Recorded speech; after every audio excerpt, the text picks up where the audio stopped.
उपासना आरंभ करने पूर्व पवित्र शास्त्र गोटे अंश पाठ करवा तापर आम मैंने आराधना मध्य तुम्हें माने सदा प्रभुंकर प्रशंसा कर हे मोहर मन सदा प्रभुंकर प्रशंसा कर। यही पठित वाक्य प्रभु आशीर्वाद करंतु आसंतु यही समय आम मैंने प्रभुंकर प्रशंसा गौरव करने आम मान मध्य अच्छा रेवरेंड राजेश लिमा आज्ञा अच्छा प्रभु जीशु ख्रीस्ट नाम आह्वान करुच्ची आगू आसबे आ प्रभुंकर आराधना आम मान पढ़े ने प्रेज द लॉर्ड आज्ञा praise the Lord. Praise the Lord. उपस्थित प्रत्येक को प्रभु जीशु ख्रीस्ट नाम नमस्कार। सदाप्रभु परमेश्वर गौरव हो, सदाप्रभु परमेश्वर प्रशंसा हो। प्रभु मान को अनुग्रह करी जीवन रे बंचे रखी अछंती। ई सुंदर सकाळ आम जीवन रे दे अछंती। तो आसंतु आम माने किछि गीत गान करी प्रभुंकर गौरव प्रशंसा करिबा। आमने समस्ते जानिथिबा गीत गाइबा जेते दिन पर्यंत आमने बंचिथिबा प्रभुंकर गौरव निमंते आमने गीत गाउथिबा तांकर गौरव प्रशंसा करथिबा। Hallelujah, praise the Lord.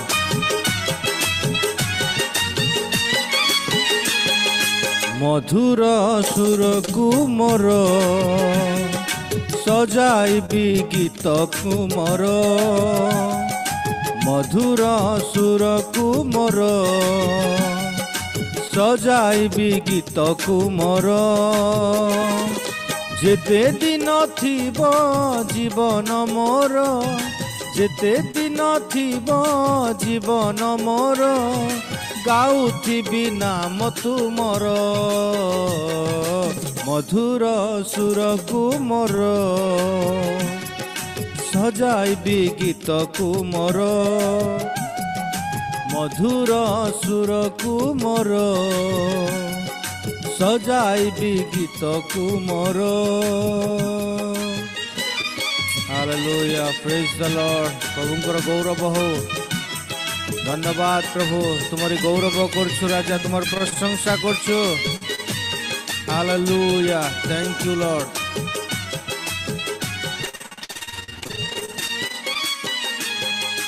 आस प्रभु आस, बसी जाओ हृदय मोर, डाके आज डाके आकुले प्राण मोर। Hallelujah, praise the Lord. नाही प्रभु नाही देवा पाई प्रतिदान मोर, अछि प्रभु अछि केवल हृदय मोर। ए जीवन अटे तुमरी दान, ए जीवन अटे तुमरी दान, गालिबिनी प्रेम तुमर। मधुर सुर कुमर सजाइबी गीत तुमर, मधुर सुर कुमर सजाइबी गीत कुमर। Hallelujah, praise the Lord, thank you Lord Jesus. प्रभु तुम्हें आस आमनकर अंतर तुम्हें वास करिया परमेश्वर, आमनकर अंतर तुम्हारी मंदिर। Hallelujah, thank you Lord Jesus. आस प्रभु आस, बसी जाओ हृदय मोर, डाके आज डाके आकुले प्राण मोर।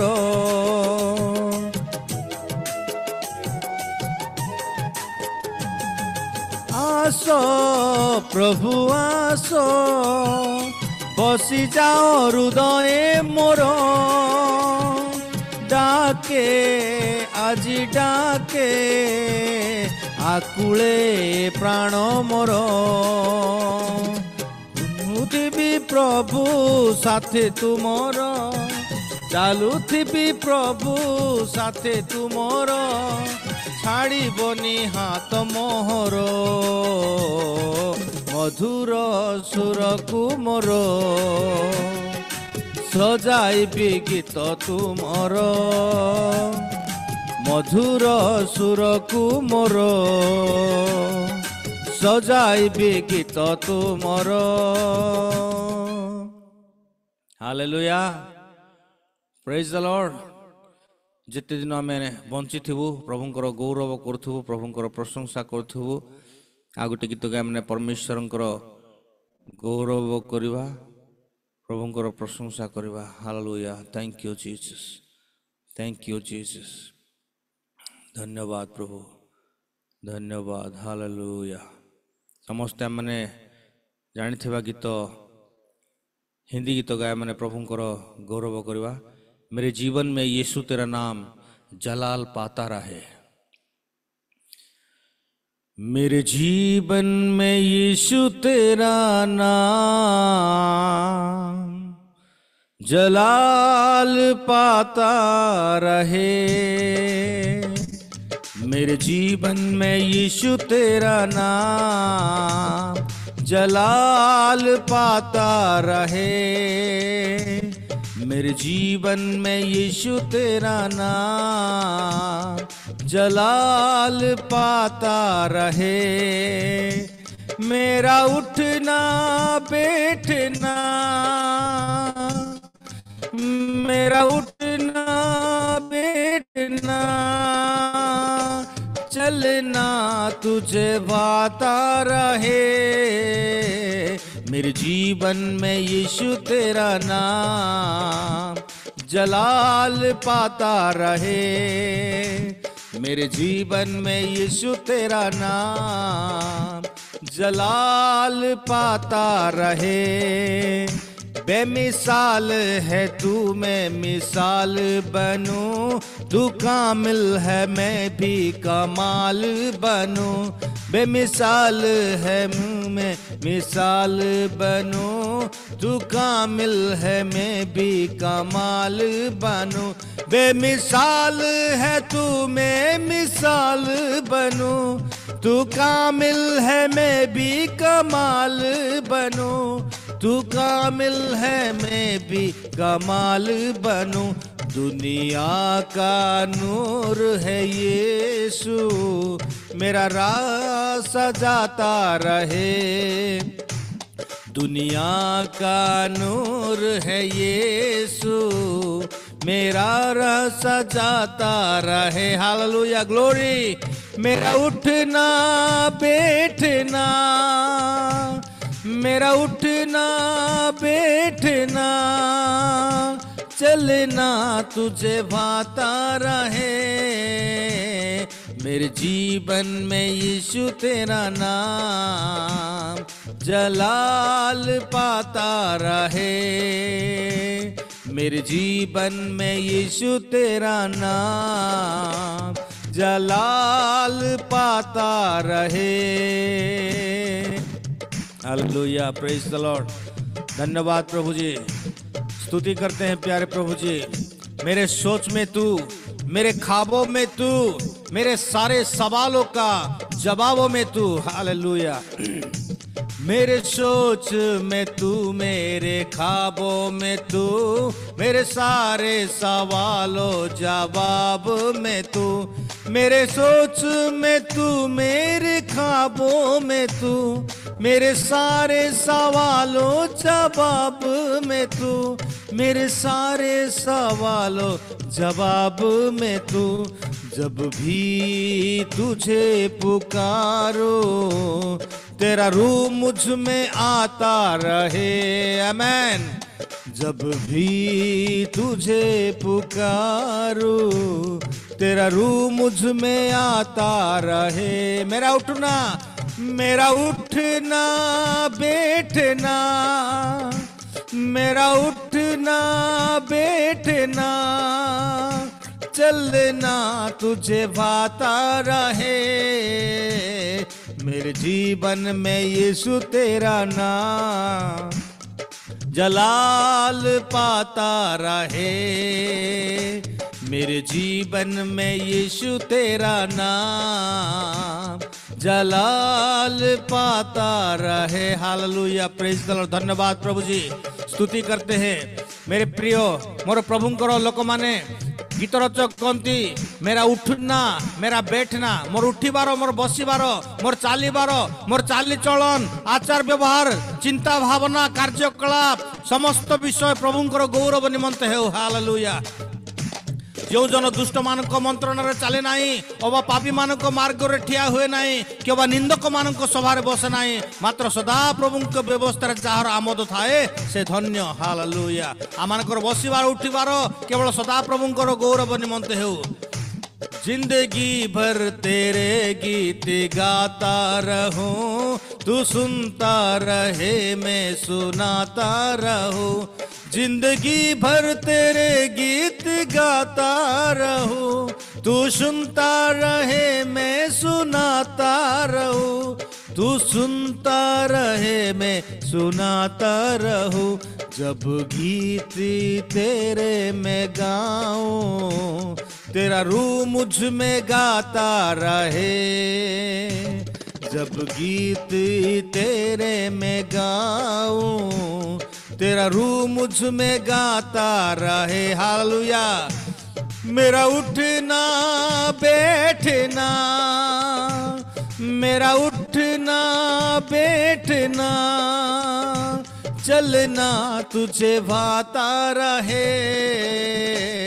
मेरे जीवन में यीशु तेरा नाम जलाल पाता रहे। Hallelujah, glory. मेरे जीवन में यीशु तेरा नाम जलाल पाता रहे।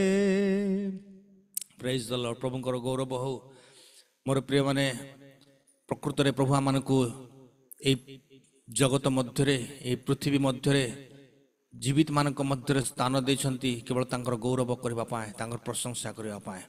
मेरा उठना मेरा बैठना मेरा चलना मेरा सोचना सब प्रभु के लिए हो। हालेलुया। धन्यवाद प्रभु। Thank you Jesus. मोर प्रिय माने आसंतु आमने आ गुटे गीत गाउ गाउ निज निज प्रभु को स्तर समर्पण करवा, कारण आमनकर बंचिबार उद्देश्य केवल प्रभु को निमंते। Thank you Lord Jesus. Thank you Lord Jesus. Hallelujah. Thank you Lord. धन्यवाद प्रभु। तुम्हारी गौरव करछु, तुम्हारी प्रशंसा करछु प्रभु। धन्यवाद तुम आम जीवित मानक मध्य स्थान देछ। तुम्हारी विविध दया सकाश आम विनष्ट है ना प्रभु। धन्यवाद धन्यवाद। Thank you Jesus. तेरी सामर्थ से भर दे यीशु, रहूं मैं तेरा सदा। पवित्र आत्मा से भर दे मुझे, पवित्र रहूं सदा। हालेलुया। Thank you Jesus. धन्यवाद प्रभु। तुम्हारी शक्ति रे आमान को शक्तियुक्त कर, जद्वारा आम सब बेले तुमरी ही रहबू प्रभु। तुम्हारी पछरे चलबू, तुम्हारी अनुगमन करिबू, तुम्हारी सहित जीवन बितेबू। से प्रकार तुम आमान को तुम्हारी शक्ति रे आमान को परिपूर्ण कर। Thank you Jesus. तेरी सामर्थ से भर दे यीशु, रहूं मैं तेरा सदा। पवित्र आत्मा से भर दे मुझे, पवित्र रहूं सदा। तू छू ले मेरा प्रभु, तू छू ले मेरा यीशु,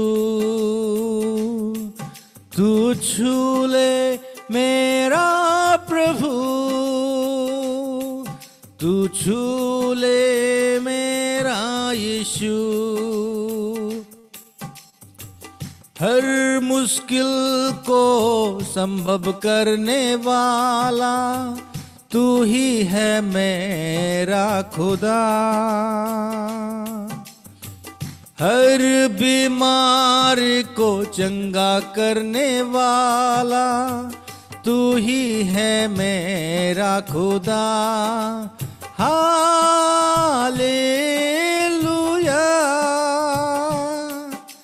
हालेलुया हालेलुया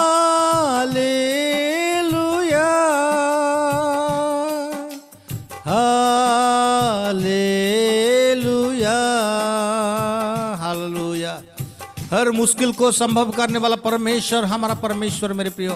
हर बीमारी को चंगा करने वाला परमेश्वर, शारीरिक बीमारी, आत्मिक बीमारी को चंगा करने वाला परमेश्वर हमारा परमेश्वर है। Hallelujah. Thank you Lord Jesus.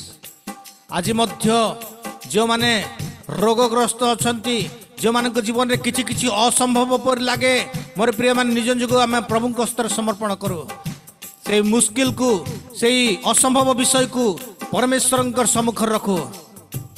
हर मुश्किल को संभव करने वाला तू ही है मेरा खुदा।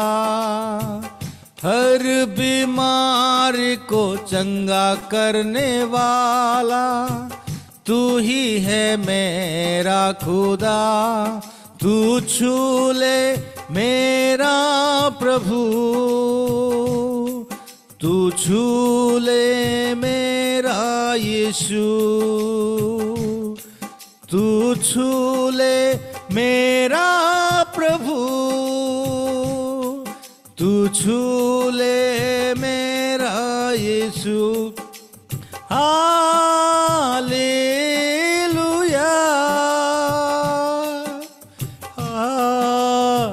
Hallelujah hallelujah hallelujah. धन्यवाद प्रभु, तुम्हारी गौरव करुछु, तुम्हारी प्रशंसा करुछु। आम निज निजक तुम हस्तर समर्पण करुछु, समर्पित करुछु। प्रभु प्रभु तुम्हें संपूर्ण अधिकार करो, आम मानकु तुम्हें संपूर्ण भाव में तुम्हें कंट्रोल करो।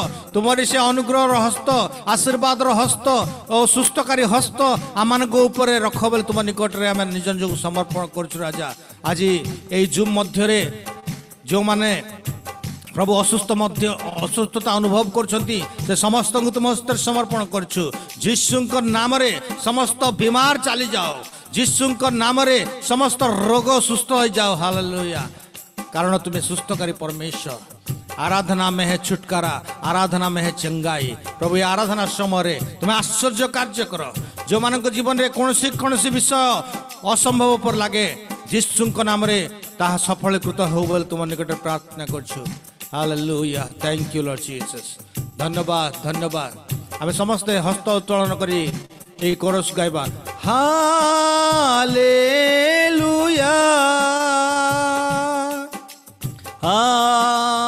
Hallelujah hallelujah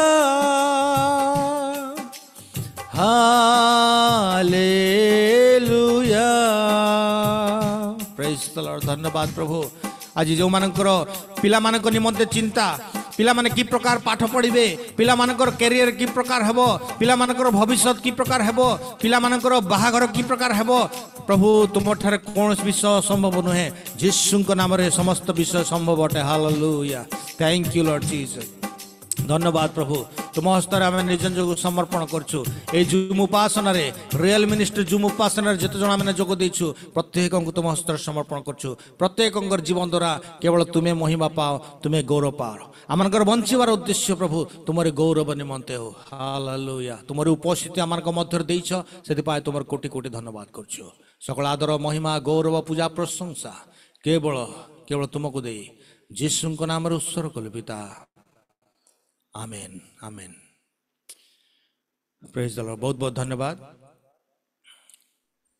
thank you. Praise Lord. आज्ञा आसतु आम मानकर प्रिय आज्ञा निमंते आ प्रभु को उद्देश्य अति सुंदर आराधना करे नेले समस्त मित्र करतले दे आम प्रेज लॉर्ड। आज्ञा प्रभु आपको बहु भाव आशीर्वाद करंतु। यही प्रकार आपन को व्यवहार कर आनुछंती आगामी दिन पर्यंत ଆଣୁଥାନ୍ତୁ। ଏହିପରି ସେବା କାର୍ଯ୍ୟରେ ପ୍ରଭୁ ଆପଣଙ୍କୁ ଆଗକୁ ପ୍ରଭୁ ବହୁ ଭାବରେ ଆଶୀର୍ବାଦ କରନ୍ତୁ ଆପଣ ପରିବାରକୁ ମଧ୍ୟ। ଆଜ୍ଞା ଆସନ୍ତୁ ଆମମାନେ ଏହି ସମୟରେ ପ୍ରାର୍ଥନା କରିବା ପାଇଁ ଯିବା। ଆମମାନଙ୍କ ମଧ୍ୟରେ ଅଛନ୍ତି ସୁନିତା ସ୍ପର୍ଶିନ ଦିଦି, ପ୍ରେଜ ଦ ଲର୍ଡ। ସୁନିତା ଦିଦି, ପ୍ରେଜ ଦ ଲର୍ଡ। ପ୍ରେଜ ଦ ଲର୍ଡ ଭଉଣୀ, ପ୍ରେଜ ଦ ଲର୍ଡ।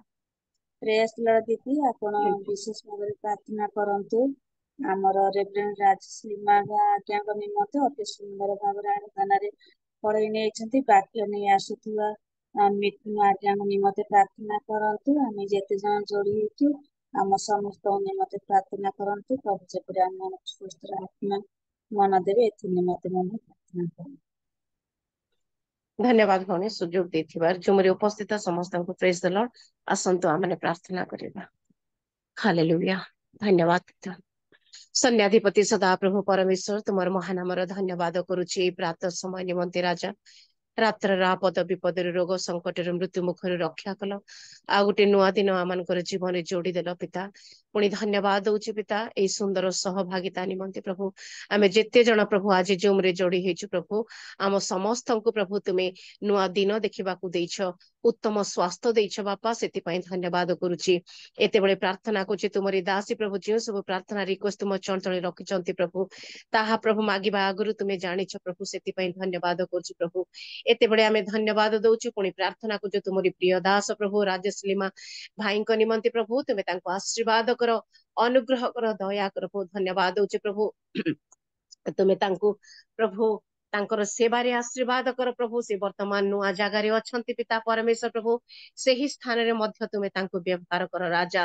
ତୁମେ ଦୟା କର, ଅନୁଗ୍ରହ କର, ଅଦ୍ଭୁତ ଆଶ୍ଚର୍ଯ୍ୟ ଭାବରେ ସେ ରାଣୀପେଣ୍ଟା ଏରିଆରେ ପ୍ରଭୁ ତୁମେ ତାଙ୍କୁ ପାରଲାଖେମୁଣ୍ଡି ଏରିଆରେ ପୁରା ପ୍ରଭୁ ଗଜପତିରେ ପ୍ରଭୁ ତୁମର ଦାସଙ୍କୁ ତୁମେ ବ୍ୟବହାର କର ବୋଲି ନିବେଦନ କରୁଛି। ପରିବାରକୁ ଆଶୀର୍ବାଦ କର। ପିଲାମାନେ ହଷ୍ଟେଲରେ ରହନ୍ତି ପ୍ରଭୁ, ତୁମେ ସେମାନଙ୍କୁ ଆଶୀର୍ବାଦ କର ପ୍ରଭୁ। ଛୋଟ ଝିଅକୁ ମଧ୍ୟ ତୁମେ ଆଶୀର୍ବାଦ କର, ଭଉଣୀକୁ ଆଶୀର୍ବାଦ କର, ସେମାନଙ୍କର ସେବା କାର୍ଯ୍ୟରେ ଆଶୀର୍ବାଦ କର, ସମସ୍ତ ଆବଶ୍ୟକତା ତୁମେ ପୁରା କର।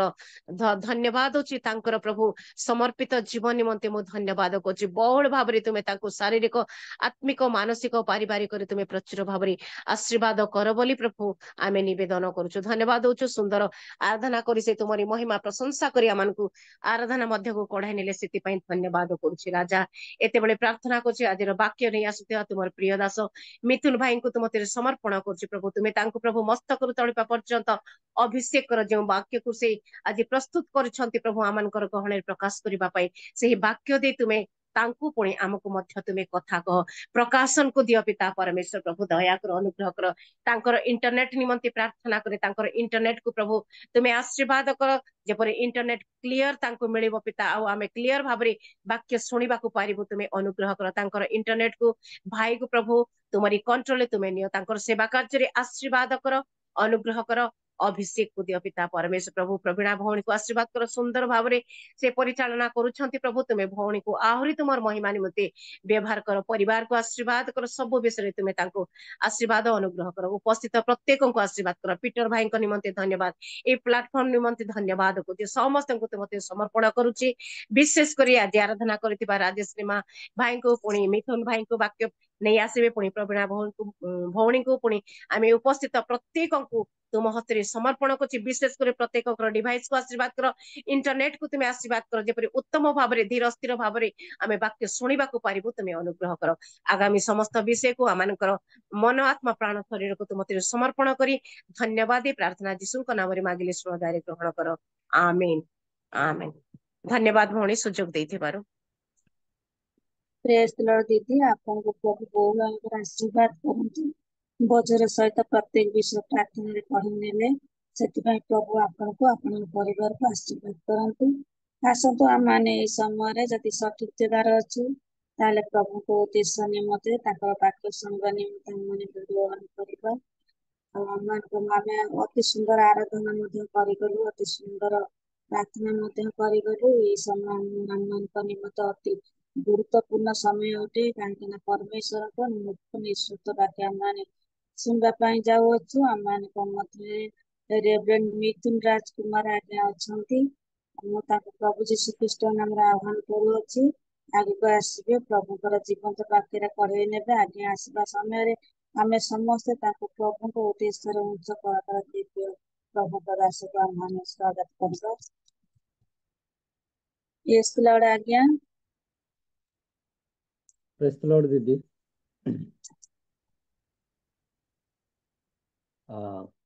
ଉପସ୍ଥିତ ଥିବା ସମସ୍ତ ପ୍ରଭୁଙ୍କର ଦାସ ଦାସୀ ମାନଙ୍କୁ ମୋର ନମସ୍କାର। ଆଉ ଏସ୍ କେ ଜେନା ସାର୍ ଆଉ ପିଟର ସାର୍ ନମସ୍କାର।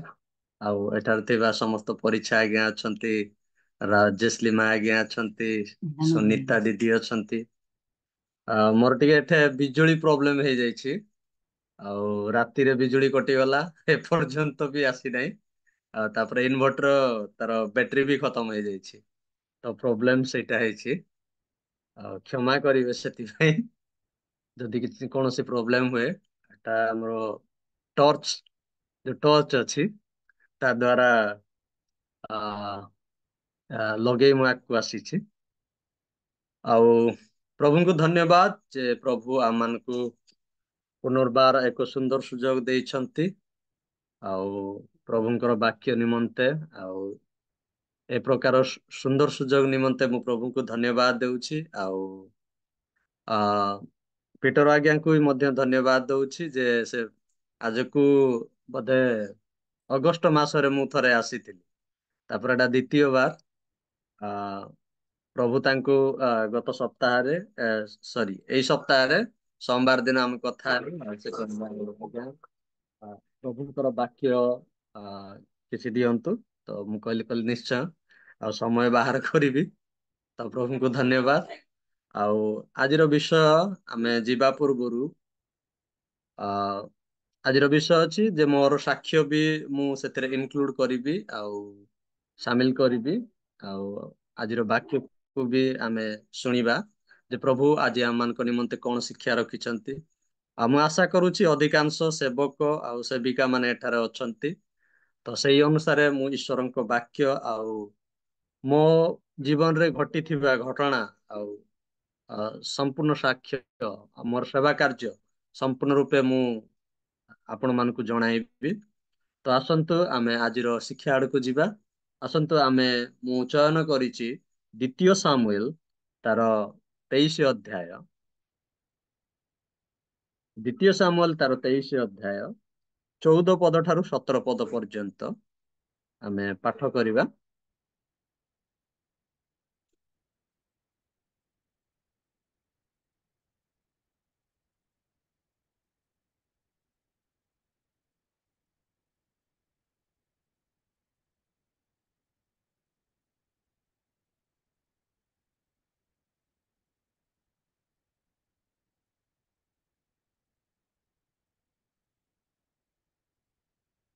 କେହି ପାଇଲେ କି? ମୁଁ ପାଠ କରିବି।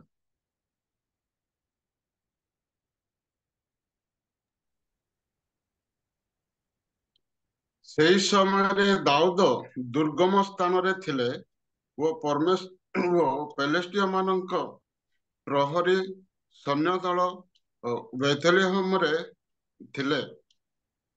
ଏ ଓତାରେ ଦାଉଦ ତୃଷାର୍ତ୍ତ ହୋଇ କହିଲେ, କେହି ବେଥଲେହମର ନଗର ଦ୍ୱାର ନିକଟସ୍ଥ କୂପ ଜଳ ପାନ କରିବାକୁ ମତେ ଦିଅନ୍ତା କି? ତହିଁରେ ସେହି ତିନି ବୀର ପଲିଷ୍ଟିୟ ମାନଙ୍କ ସୈନ୍ୟ ମଧ୍ୟ ଦେଇ ପଶିଯାଇ ବେଥଲେହେମ ନଗର ଦ୍ୱାର ନିକଟସ୍ଥ କୂପରୁ ଜଳ କାଢି ଦାଉଦଙ୍କ ନିକଟକୁ ତାହା ଆଣିଲେ। ମାତ୍ର ସେ ତହିଁରୁ ପାନ କରିବାକୁ ସମ୍ମତ ନୋହି ସଦାପ୍ରଭୁଙ୍କ ଉଦ୍ଦେଶ୍ୟରେ ତାହା ଢାଳି ଦେଲେ। ପୁଣି ସେ କହିଲେ, ହେ ସଦାପ୍ରଭୁ, ମୁଁ ଯେ ଏ କର୍ମ କରିବି ଏହା ମୋ ଠାରୁ ଦୂର ହେଉ। ପ୍ରାଣପଣରେ ଗମନାଗମନକାରୀ ମନୁଷ୍ୟମାନଙ୍କ ରକ୍ତ କି ମୁଁ ପାନ କରିବି? ଏଣୁ ସେ ତାହା ପାନ କରିବାକୁ ସମ୍ମତ ନୋହିଲେ। ଏହି ସକଳ କର୍ମ ସେହି ତିନି ବୀର କରିଥିଲେ। ସେହି ତିନି ଜଣଙ୍କ ମଧ୍ୟରେ ସୋରିଆର ପୁତ୍ର ଜୋଆବର ଭ୍ରାତା ଅବଶ୍ୟ ପ୍ରଧାନ ଥିଲା। ସେ 300 ଲୋକ ବିରୁଦ୍ଧରେ ଆପଣା ବର୍ଚ୍ଛା ଉଠାଇ ସେମାନଙ୍କୁ ବଦ୍ଧ କରିଥିଲା।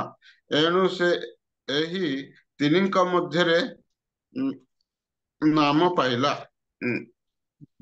ଆମେନ୍। ଧନ୍ୟବାଦ ଆଜ୍ଞା ବିନୋଦ ଆଜ୍ଞା। ଏଠି ଗୋଟେ ବହୁତ ସୁନ୍ଦର ବିଷୟ, ଗୋଟେ ସୁନ୍ଦର ଘଟଣା ଘଟିଛି। ଆଉ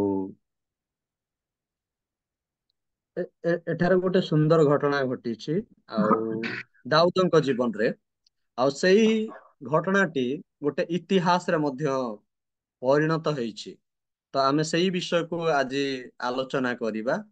ଆଉ ଈଶ୍ୱର କି ପ୍ରକାର ଆମମାନଙ୍କ ଜୀବନରେ ମଧ୍ୟ କାର୍ଯ୍ୟ କରନ୍ତି, ଆଉ ଆମମାନଙ୍କର ସେବା କାର୍ଯ୍ୟ ଜୀବନ ମଧ୍ୟରେ କି ପ୍ରକାର କାର୍ଯ୍ୟ କରନ୍ତି, ଆମେ ସେ ସମସ୍ତ ବିଷୟକୁ ଦେଖିବା।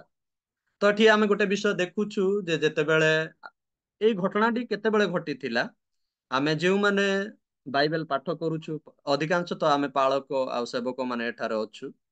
ଆଉ ଏଠାରେ ଆମେ ଗୋଟେ ଘଟଣା ଦେଖୁଛୁ ଯେ ଯେତେବେଳେ ଦାଉଦ ସାଉଲଙ୍କ ଠାରୁ ପଳାୟନ କରୁଥିଲେ, ସେତେବେଳେ ସେ ଗୁମ୍ଫାରେ ଲୁଚିଥିଲେ। ଆଉ ସେ ଗୁମ୍ଫାର ନାଁ କିଏ କହିପାରିବେ କି?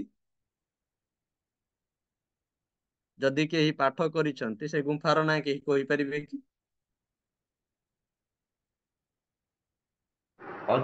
ଅଦଲୁମ ଗୁମ୍ଫା। ହଁ ସାର୍, ଧନ୍ୟବାଦ ସାର୍। ଅଦୁଲମ ଗୁମ୍ଫାରେ ଦାଉଦ ଲୁଚିଥିଲେ ଆଉ ତାଙ୍କର ସୈନ୍ୟମାନେ ସେଠାରେ ଥିଲେ। ଆଉ ସେ ସମୟରେ ସାଉଲ ଠାରୁ ପଳାୟନ କରୁଥିଲେ। ମାନେ ଆମେ ଜାଣିଛୁ ଯେ କଣ ଘଟଣା ଘଟିଲା। ଆଉ ସାଉଲ ଈର୍ଷାନ୍ୱିତ ହେଲେ ଆଉ ଦାଉଦଙ୍କୁ ମାରିବାକୁ ଚାହିଁଲେ। ଆଉ ଦାଉଦ ଅ ଛପିକି ସେ ଯାଇ ଗୁମ୍ଫାରେ ଲୁଚିଛନ୍ତି।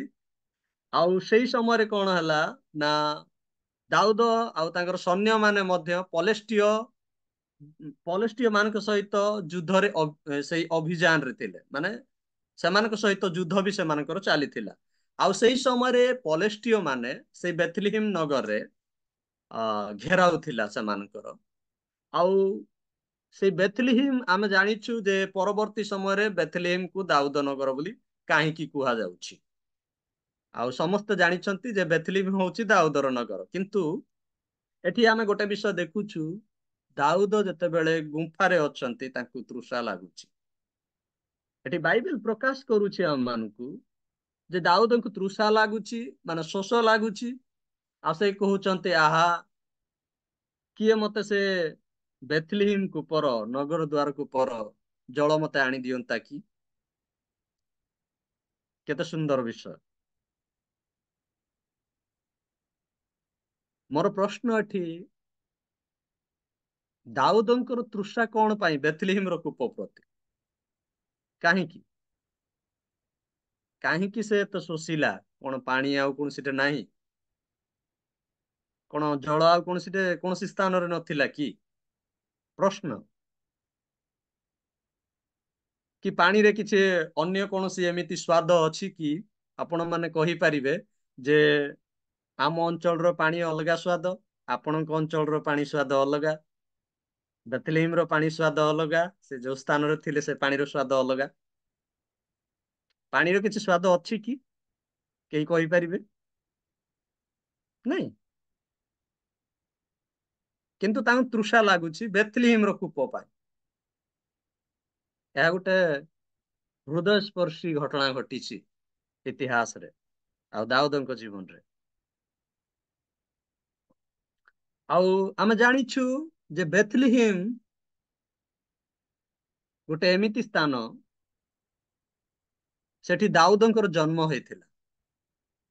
ଦାଉଦ ଜନ୍ମ ହେଇଥିଲେ ଆଉ ସେ ସେଠାରେ ବୃଦ୍ଧି ବି ପାଇଥିଲେ, ବଢିଥିଲେ। ଆଉ ଯେତେବେଳେ ସାମୁଏଲ ରାଜା କରିବା ନିମନ୍ତେ ତାଙ୍କୁ ଅଭିଷେକ କରିଥିଲେ, ପରମେଶ୍ୱର ତାଙ୍କୁ ଜଣେଇଥିଲେ ଯେ ସାମୁଏଲ, ସାଉଲ ବିରୁଦ୍ଧାଚରଣ କରିଛି ଆଉ ତୁମେ ଦାଉଦକୁ ଯାଇ ରାଜାଭିଷେକ କର। ସେ କେଉଁଠାରେ ତୈଳରେ ତାଙ୍କୁ ଅଭିଷେକ କରିଥିଲେ? ବେଥଲିହିମରେ କରିଥିଲେ। ସତ୍ୟ କି ନାହିଁ? ମନେ ଅଛି ଆପଣଙ୍କର? ମୁଁ ଆଶା କରୁଛି ଆପଣ ମାନେ ମନେ ରଖିଥିବେ। ତାଙ୍କର ପରିବାର, ତାଙ୍କର ସାଙ୍ଗସାଥି, ତାଙ୍କର ସମସ୍ତ ବିଷୟ ବେଥଲିହିମ୍ ସହିତ ଜଡିତ ହେଇକି ଥିଲା। ଆଉ ଯେଉଁ ବେଥଲିହିମରେ ପରମେଶ୍ୱର ଅନେକ କାର୍ଯ୍ୟ କରିଛନ୍ତି, ଆଉ ସେଇ ବେଥଲେହେମ କଥା କହିଲେ ଯାକୁବ ଠାରୁ ଆରମ୍ଭ ହେଇଛି, ନାଇଁ କି? ଆପଣ ମାନଙ୍କର ମନେ ଥିବ। ଆଉ ଏଇ ବେଥଲେହେମ ଜିହୁଦା ପ୍ରଦେଶର କ୍ୟାପିଟାଲ ଥିଲା, ରାଜଧାନୀ ଥିଲା ଜିହୁଦା ପ୍ରଦେଶର ବେଥଲେହେମ। କିନ୍ତୁ ଏବେ ଘଟଣା ଆମେ ଯେତେବେଳେ ଦେଖୁଛୁ, ଏହା ପଲେଷ୍ଟୀୟ ମାନଙ୍କ ଘେରାଉରେ ଅଛି, ପଲେଷ୍ଟୀୟ ମାନଙ୍କ କବଳରେ ଅଛି, ଆଉ ଦାଉଦ ଗୁମ୍ଫାରେ ଅଛନ୍ତି। ଆଉ ତାଙ୍କ ନିମନ୍ତେ ଏହା ମହା କଷ୍ଟ ଅଟେ ଯେ ବେଥଲେହେମ ନଗରକୁ ଅଧିକାର କରିବା ଆଉ ବେଥଲେହେମ ଭିତରକୁ ଯାଇ ପାଣି ଆଣିବା। ଏହା ଏକ ସୁନ୍ଦର ବିଷୟ, ଏକ ହୃଦୟସ୍ପର୍ଶୀ ବିଷୟ ଯେ ଦାଉଦଙ୍କୁ ତୃଷା ଲାଗୁଛି, କେହି ମତେ ଆଣି ଦିଅନ୍ତା କି ସେ ବେଥଲେହେମର କୂପର ଜଳ।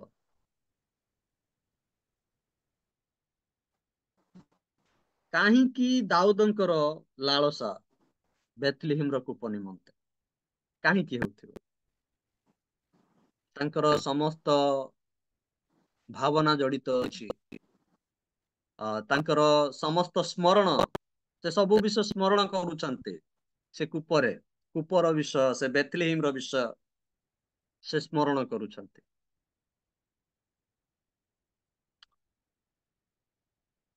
ବେଥଲେହେମର କୂପ ତାଙ୍କର ଗୋଟେ ଆକାଂକ୍ଷା, ଗୋଟେ ପ୍ରବଳ ଇଚ୍ଛାକୁ ଆମେ ଏଠାରେ ଦେଖିପାରୁଛୁ ଯେ କେବଳ ସେ ବେଥଲେହେମର କୂପ ଜଳ ନିମନ୍ତେ ଯେ ତୃଷା ହେଉଛନ୍ତି ତାହା ନୁହେଁ, ବରଂ ବେଥଲେହେମ ଏବେ ଶତ୍ରୁ ମାନଙ୍କ ଅଣ୍ଡରରେ ଅଛି, ଶତ୍ରୁ ମାନଙ୍କ କବଳରେ ଅଛି।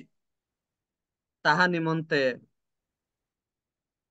ଦାଉଦ ଲାଳାୟିତ ଅଟନ୍ତି, ଆକାଂକ୍ଷା କରୁଛନ୍ତି ଯେ ସେ କୂପର ଜଳ ମତେ କେହି ଆଣି ଦିଅନ୍ତା କି।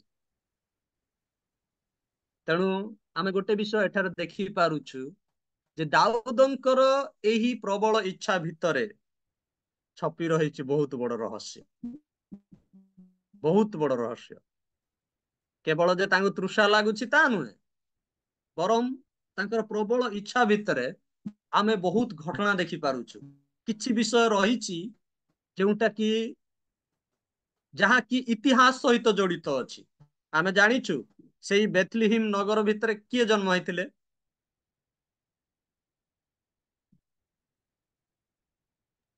ଯୀଶୁ ବାପା। ହଁ, ପ୍ରଭୁ ଯୀଶୁ ଜନ୍ମ ହେଇଛନ୍ତି, ନାଇଁ କି?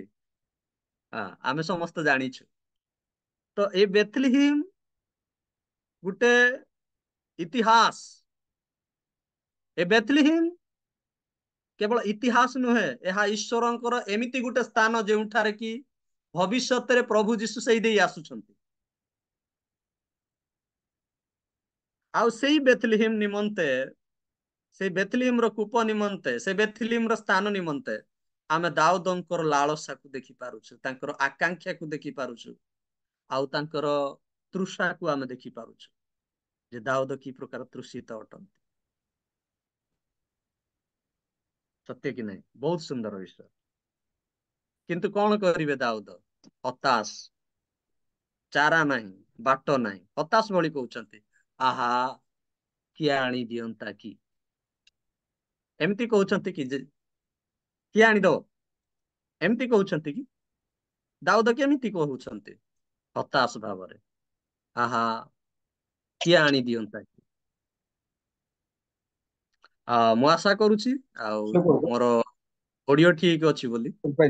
ଅଡିଓ ଠିକ ଅଛି, ଠିକ ଅଛି, ଓକେ।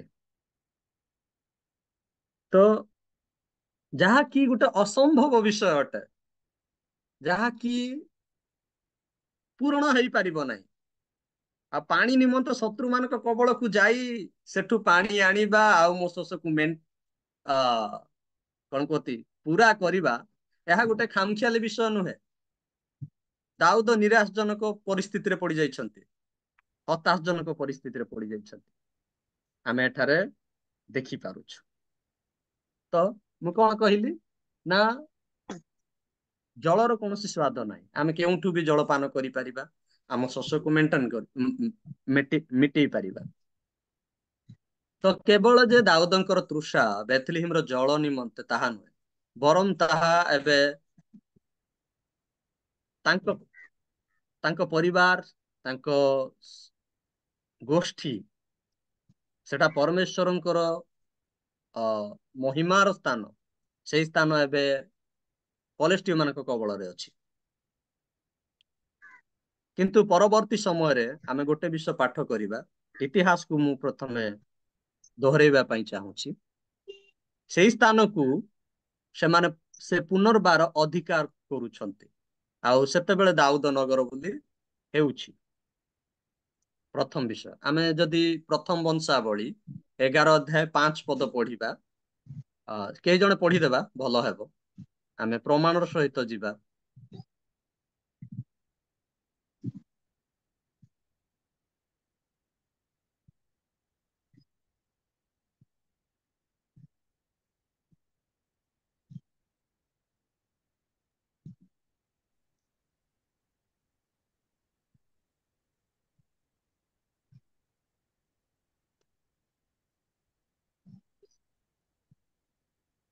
ଆଜ୍ଞା କେତେ? ପ୍ରଥମ ବଂଶାବଳୀ 5ର 11:5, 11:5। ତହିଁରେ ଜିବୁସ୍ୟ ନିବାସୀମାନେ ଦାଉଦଙ୍କୁ କହିଲେ, ତୁମ୍ଭେ ଏ ସ୍ଥାନକୁ ଆସି ପାରିବ ନାହିଁ। ତଥାପି ଦାଉଦ ସିୟନର ଦୃଢ଼ଗଡ଼ ହସ୍ତଗତ କଲେ, ତାହା ଦାଉଦ ନଗର ହେଲା। ଆମେନ୍। କଣ ହେଲା? ଦାଉଦ ନଗର। ସେଠି ଜିବୁସିୟ ମାନେ ଥିଲେ, ସେଠାରେ ପଲେଷ୍ଟିୟ ମାନେ ଥିଲେ, ଆଉ ସେ ଦୃଢ ନଗରକୁ କଣ କଲେ? ହସ୍ତଗତ କଲେ। ସମ୍ପୂର୍ଣ୍ଣ ପଢିଲେ ଏଠି କ୍ଲିୟର ଲେଖା ଯାଇନି ବେଥଲିହିମ୍ ବୋଲି, କିନ୍ତୁ ସମ୍ପୂର୍ଣ୍ଣ ସେ ସ୍ଥାନଟି ଦାଉଦ ନଗର ବୋଲି ବିଖ୍ୟାତ ହେଲା। ଏବେ ପ୍ରଶ୍ନ, ଆଉ ସେଇ ନଗର ଦାଉଦ ନଗର ହେଇଗଲା, ଯେଉଁ ନଗର ନିମନ୍ତେ ଦାଉଦ ତୃଷିତ ହେଉଥିଲେ, ଯେଉଁ ନଗର ନିମନ୍ତେ ତାଙ୍କର ଏତେ ବଡ ଲାଳସା, ଏତେ ବଡ ଆକାଂକ୍ଷା, ଏତେ ବଡ ତୃଷାକୁ ଆମେ ଦେଖି ପାରୁଛୁ, ସେଇ ନଗର ଦାଉଦ ନଗର ହେଇଗଲା। ଯେ କେବଳ ସେ ଜନ୍ମ ହେଇଥିଲେ ବୋଲି ସେଟା ଦାଉଦ ନଗର ହେଲା ନାହିଁ, କିମ୍ବା ସେଠାରେ ସେ ବୃଦ୍ଧି ପାଇଥିଲେ ବୋଲି, ବରଂ ତାକୁ ପୁନର୍ବାର ପଲେଷ୍ଟିୟ ମାନଙ୍କ ହସ୍ତରୁ ଛଡାଇ ଆଣିବା ପରେ ସେଟା ଦାଉଦ ନଗର ବୋଲି ବିଖ୍ୟାତ ହେଲା। ଏବେ ମୁଁ ଆଶା କରୁଛି ଆପଣ ମାନେ କ୍ଲିୟର ହେଲେ। ଆଜିର ପ୍ରଶ୍ନ ମୋ ନିମନ୍ତେ, ଆମ ସମସ୍ତଙ୍କ ନିମନ୍ତେ, ମୋର ତୃଷା ଆଉ ଆକାଂକ୍ଷା କଣ ଅଟେ? ତାଙ୍କ ରାଜ୍ୟ ପ୍ରତି, ତାଙ୍କର ସେବା ପ୍ରତି, ତାଙ୍କର କାର୍ଯ୍ୟ ପ୍ରତି। ମୁଁ ନିଜକୁ ଆଜି ପ୍ରଶ୍ନ କରେ, ମୋର ତୃଷା, ମୋର ଆକାଂକ୍ଷା ଈଶ୍ୱରଙ୍କ ରାଜ୍ୟ ପ୍ରତି କିମ୍ବା ଈଶ୍ୱରଙ୍କ କାର୍ଯ୍ୟ ପ୍ରତି କଣ ଅଟେ? ମୁଁ ଏଠାରେ ମୋର ସାକ୍ଷ୍ୟ ଦେବା ପାଇଁ ଚାହୁଁଛି ଯେ କି ପ୍ରକାରେ ମୁଁ ପ୍ରଭୁଙ୍କୁ ପାଇଲି ଆଉ କି ପ୍ରକାର ସେବାରେ ଜଡିତ ହେଲି। ମୋ ବାପା ଜଣେ ଆର୍ମି ଲୋକ ଅଟନ୍ତି, ଆଉ ସେ ଇଣ୍ଡିଆନ ଆର୍ମି ଥିଲେ, ଆଉ ମୁଁ ତାଙ୍କର ଗୋଟେ ବୋଲି ପୁଅ। ଆଉ ମୁଁ ମେଟ୍ରିକ ପାସ୍ କରିବା ପରେ ମୁଁ ସେଠାରେ ପ୍ରଭୁଙ୍କୁ ଜାଣିଲି। ଜାଣିବା ପରେ 2006ରେ ସେବା କାର୍ଯ୍ୟ ଆରମ୍ଭ କଲି। 2006ରେ, ଆଉ ବହୁତ ଅଳ୍ପ ବୟସ ଥିଲା। ଆଉ ଗୋଟେ ଲୋକାଲ ପେଣ୍ଟିକୋଷ୍ଟାଲ ଚର୍ଚ୍ଚରେ ମୁଁ 10 ବର୍ଷ ପର୍ଯ୍ୟନ୍ତ କାର୍ଯ୍ୟ କଲି। 10 ବର୍ଷ। ଆଉ ସେଠାରେ ଯେ କେବଳ ଚର୍ଚ୍ଚ ପ୍ଲାଣ୍ଟିଂ କିମ୍ବା ମଣ୍ଡଳୀ ପ୍ରତିରୋପଣ କରିବା ବିଷୟରେ କେବଳ ମୁଁ କାର୍ଯ୍ୟ କଲି ନାହିଁ, ବରଂ ସେଠାରେ ମୁଁ ପାଳକ ହିସାବରେ ବି କାମ କଲି, ସେଠାରେ ଫିଲ୍ଡ ସୁପରଭାଇଜର ଭାବରେ ବି କାମ କଲି। 10 ବର୍ଷ ପର୍ଯ୍ୟନ୍ତ ବିଭିନ୍ନ ପ୍ରକାର ସଂସ୍ଥା, ବିଭିନ୍ନ ପ୍ରକାର ସେମିନାରରେ ମୁଁ ଯୋଗ ଦେଇଛି। 10 ବର୍ଷ ପର୍ଯ୍ୟନ୍ତ, 2017 ଯାଏ। ତାପରେ ଏସିଆଇ ଡାଇସିସ୍, ଆଜ୍ଞା ଜାଣିବେ, ଜେନା ସାର୍ ବୋଧେ ଜାଣିବେ, ଏସିଆଇ ଡାଇସିସ୍ ଯୋଉ ଆମର ଅଛି ଚେନ୍ନାଇର। ଆଉ ସେଠିକାର ବୁକ୍ସ କିଛି ମତେ ଦିଆଯାଇଥିଲା ପାଳକ ମାନଙ୍କୁ ପଢେଇବା ପାଇଁ, ଆଉ ମୁଁ ପଢଉଥିଲି ଲୋକାଲ ପେଣ୍ଟିକୋଷ୍ଟାଲ ଚର୍ଚ୍ଚରେ। ତ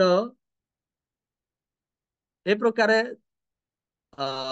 ମୁଁ ସେବା କାର୍ଯ୍ୟ ଆରମ୍ଭ କଲି। ବିଭିନ୍ନ ପ୍ରକାର ଗାଁ, 300-400 ଗାଁ ଏମିତି ମୁଁ ଭିଜିଟ କରିଛି ଫିଲ୍ଡ ସୁପରଭାଇଜର ଭାବରେ। ବିଭିନ୍ନ ପ୍ରକାର ପାଳକ ମାନଙ୍କର ହିସାବ କିତାବ, ବିଭିନ୍ନ ପ୍ରକାର କାର୍ଯ୍ୟ, ଆଉ ବିଭିନ୍ନ ପ୍ରକାର ସଂସ୍ଥା, ବିଭିନ୍ନ ପ୍ରକାର ସେମିନାର ଗୁଡିକର ମୁଁ କାର୍ଯ୍ୟ କରିଛି। ଆଉ 2017ରେ ମୁଁ ACPL, ଏକାଡେମିକ ଚର୍ଚ୍ଚ ପ୍ଲାଣ୍ଟିଂ, ସେକ୍ଟରରେ ମୁଁ ସେଠି ଜଏନ୍ କଲି 2017ରେ। ଆଉ ସେଠାରେ ମୋର 4 ବର୍ଷ ମୁଁ ଏକାଡେମିକ ଚର୍ଚ୍ଚ ପ୍ଲାଣ୍ଟିଂ ରେ ଶିକ୍ଷା ପ୍ରାପ୍ତ ହେଲି। ଆଉ ମାନେ 6 ବର୍ଷ ପରେ ମୋର କମ୍ପ୍ଲିଟ ହେଇଗଲା। ଆଉ ଗୋଟେ ପୁଅ ଭାବରେ ମୋ ବାପା ମତେ ଜବ୍ କରିବା ପାଇଁ ବାଧ୍ୟ କରୁଥିଲେ, ବିଭିନ୍ନ ପ୍ରକାର ଜବ୍। ଆଉ ଯାଅ ଆର୍ମିରେ ଯାଅ, ରେଲୱେରେ ଯାଅ, ରାସ୍ତା ଥିଲା ମୋ ନିମନ୍ତେ, ବହୁତ ରାସ୍ତା ଥିଲା। ଆଉ ଏଠାରେ ଆମର ଇଣ୍ଡଷ୍ଟ୍ରି ବି ଅଛି, ଟାଟା ବିଭିନ୍ନ ପ୍ରକାର ଇଣ୍ଡଷ୍ଟ୍ରି ଗୁଡାକ ଏଠି ପ୍ରବଳ ଅଛି। ଟାଟା ଅଛି, ଆମର ନାଲକୋ ଅଛି, ଜିନ୍ଦଲ ଅଛି, ବିଭିନ୍ନ ପ୍ରକାର। କିନ୍ତୁ ଏହା ମୋର ଆକାଂକ୍ଷା ନଥିଲା। ଯେତେବେଳେ ମୁଁ ପ୍ରଭୁଙ୍କୁ ପାଇବା ପରେ ମୋର ଆକାଂକ୍ଷା କେବଳ ତାଙ୍କର ସେବା କରିବା ନିମନ୍ତେ ଉତ୍ପନ୍ନ ହେଲା।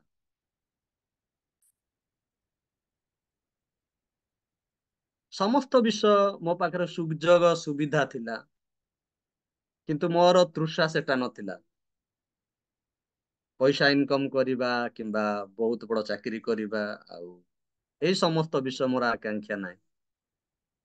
ମୁଁ କେବଳ 2006ରୁ ମୁଁ ଗୋଟେ ନିଷ୍ପତ୍ତି ନେଲି ଯେ ପ୍ରଭୁ ମୁଁ ତୁମରି ସେବା କରିବା ପାଇଁ ଚାହୁଁଛି ମୋ ଜୀବନରେ। ଏହା ହିଁ ମୋର ତୃଷା ଥିଲା। ଆଜି ଆମେ ଯଦି ବାଇବେଲକୁ ଦେଖୁ କିମ୍ବା ବାଇବେଲ ଖ୍ରୀଷ୍ଟିଆନ ମାନଙ୍କର ଇତିହାସକୁ ଦେଖୁ, ମିଶନେରୀ ମାନଙ୍କର ଇତିହାସକୁ ଦେଖୁ, ସେମାନଙ୍କ ଜୀବନରେ ସେଇ ତୃଷା ସେବା କାର୍ଯ୍ୟ ନିମନ୍ତେ, ଈଶ୍ୱରଙ୍କ ରାଜ୍ୟ ନିମନ୍ତେ। ଆମେ ୱିଲିୟମ କେରି ବିଷୟରେ ଜାଣିଛୁ ସମସ୍ତେ, ଯେ କି ପ୍ରକାର ସେ ଭାରତକୁ ଆସି କଣ ନ କରିଛନ୍ତି। ସତୀଦାହ ପ୍ରଥାକୁ ଉଠାଇଲେ। ଆଜି ସେଠେ ଆମର ୱେଷ୍ଟ ବେଙ୍ଗଲରେ ଏତେ ବଡ ବାଇବେଲ କଲେଜ, ସେରାମ ୟୁନିଭରସିଟି, ବହୁତ ବଡ ଇତିହାସର କାର୍ଯ୍ୟ ହୋଇଛି। ଆମେ ଯାହାକୁ ବି ଦେଖୁ, ମାର୍ଟିନ ଲୁଥର କୁହନ୍ତୁ, ସେମାନଙ୍କ ଜୀବନରେ ଏ ପ୍ରକାର ତୃଷା ଥିଲା ଈଶ୍ୱରଙ୍କ ରାଜ୍ୟ ନିମନ୍ତେ, ଈଶ୍ୱରଙ୍କ କାର୍ଯ୍ୟ ନିମନ୍ତେ, ଆଉ ତାହା ସତ୍ୟରେ ପରିଣତ ହୋଇଛି।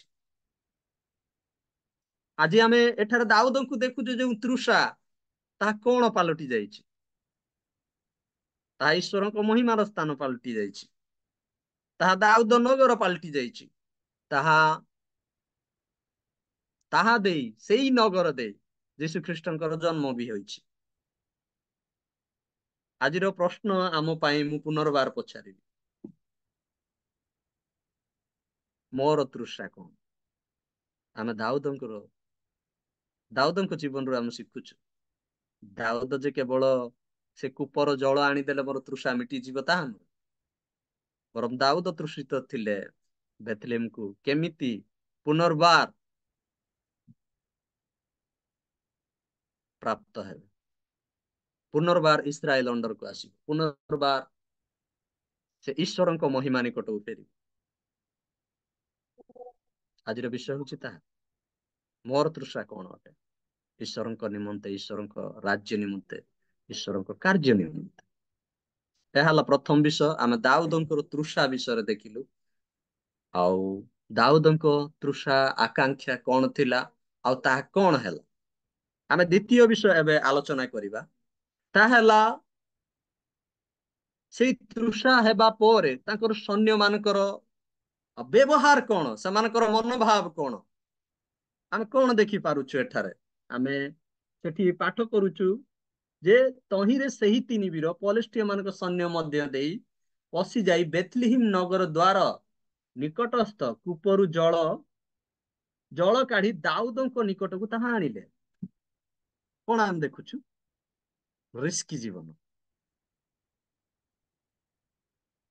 ଏଠାରେ ଦାଉଦ କହୁନାହାନ୍ତି ଯେ ଯାଅ, ତୁମେ ମାନେ ଯାଅ ଜଳ ଆଣ। ମୁଁ ତୁମ ମାନଙ୍କୁ ଅର୍ଡର ଦେଉଛି, ଯେହେତୁ ମୁଁ ତୁମର ରାଜା। ଆମେ ଏଠାରେ ଦେଖିପାରୁନୁ ଯେ ଦାଉଦ ଏଠାରେ ଅର୍ଡର ଦେଉଛନ୍ତି କିମ୍ବା ଆଜ୍ଞା ଦଉଛନ୍ତି ଯେ ଯାଅ, ମୁଁ ରାଜା, ମୁଁ କହୁଛି ତୁମେ ଜଳ ଆଣିବ। ଆମେ ଏହା ଦେଖୁନୁ। କିନ୍ତୁ ଦାଉଦ ଗୋଟେ ନିରାଶଜନକ ପରିସ୍ଥିତିରେ ପଡିଛନ୍ତି, ସମସ୍ୟା ଘେରରେ ପଡିଛନ୍ତି, ଯାହାକି ତାଙ୍କର ସୈନ୍ୟ ମାନେ ବୁଝି ପାରୁଛନ୍ତି, ଜାଣି ପାରୁଛନ୍ତି। କିନ୍ତୁ ସେହି 3 ବୀର ନିଜର ଜୀବନକୁ ବାଜି ଲଗେଇ ଶତ୍ରୁ ମାନଙ୍କ କବଳରେ ଥିଲେ ବି ମଧ୍ୟ ପାଚେରୀ ଡେଇଁ ଦାଉଦଙ୍କ ନିକଟକୁ ଜଳ ଆଣୁଛନ୍ତି। ଆମେ କଣ ଦେଖିପାରୁଛୁ? ଈଶ୍ୱରଙ୍କ ସେବା। ଆମେ ଏଠାରୁ ଗୋଟେ ବିଷୟ ଶିଖୁଛୁ, ଗୋଟେ ସୈନ୍ୟ ର ଜୀବନ ଗୋଟେ ଖାମଖିଆଲ ଜୀବନ ନଥିଲା, କିମ୍ବା ଏମିତି ସହଜ ନଥିଲା ଜଳ ଆଣିବା।